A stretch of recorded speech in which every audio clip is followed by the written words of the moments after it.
achieve your dreams, you're going to be so successful and happy.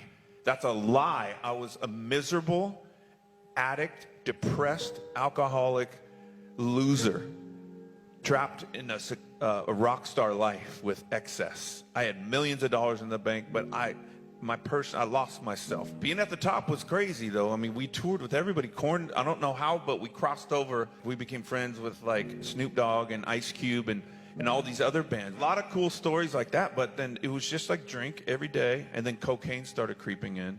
And so it was a mixture of like we didn't really know who we wanted to be. Sometimes we chase that pleasure because we don't know anything else. When I got sober, when I would have periods of sobriety, a dark cloud of depression would come over me. And I felt like I didn't want to be alive. So what would take it away temporarily was the drugs or the alcohol. And I became massively addicted. It started with cocaine and pills. And we could get pills like nothing. Like we call them rock doctors. Well, what's wrong? Well, I'm just, I'm depressed and I have a massive anxiety. Okay, here's 50 Xanax. And I got massive back problems. I just lie. My back was fine. And I'd get like Oxycontin or whatever, just, whenever I wanted it, anything I wanted. And so that addiction, that I would go from one thing to another. This month I'd be like massive, like Vicodin addiction. Next month would be a cocaine almost every night, And then what got me was crystal methamphetamine. I swore I wasn't going to do it anymore. I lost my marriage. I was losing my daughter, just that connection, because I was a zombie walking around, and I got so desperate. I was so just lost in my own mind. I was a shell of a person. I felt like a skeleton walking around, and I had nothing valuable inside. It was darkness, it was depression, and it was thoughts of suicide. My daughter would be better off.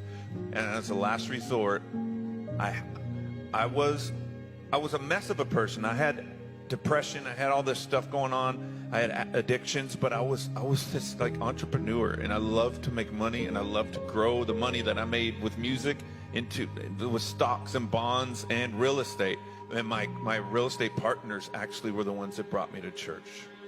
I didn't want to go because, what you think of Christians. The reason why Ned Flanders was on The Simpsons back then was because they were mocking the picture of Christianity, right? They don't sin, they don't cuss, right. Praise the Lord, brother. Howdy, neighbor. Yeah. It's like, I had goody two shoes, And I was like, I don't want that. But one of my real estate partners was the coolest Christian. He built monster trucks. I'm like, that's not Ned Flanders. I'll go hang out with him.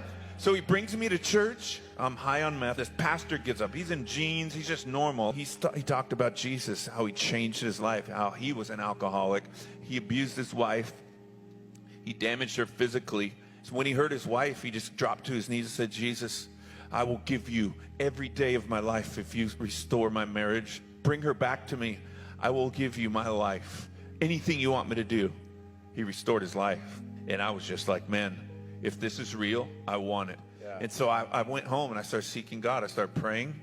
I hadn't been a Christian my whole life, but that pastor, okay, what did the pastor say? Okay, he said, pour your heart out to Jesus. Okay, I'm just going to be real. Lord, I am a drug addict. I am a horrible father. I am messing up everything in my life. I have millions of dollars. That's the only success I have. Everything else that means something is a failure. Give me a life. Give that child in there a father. I just poured out my heart. Something in me just said, be real with God. And I went for it. And then things started to happen. I started having signs. Jesus became so real to me as comfort, as kindness, as blessings, as ultimate forgiveness. You don't even know the stuff that I did behind closed doors that I would probably be in jail if somebody found out. He led me to face so many fears in my life. He led me to face my ugly depression head on. I got through, and I'm stronger than I've ever been. I don't know what I would have done if I didn't have Christ to face these things.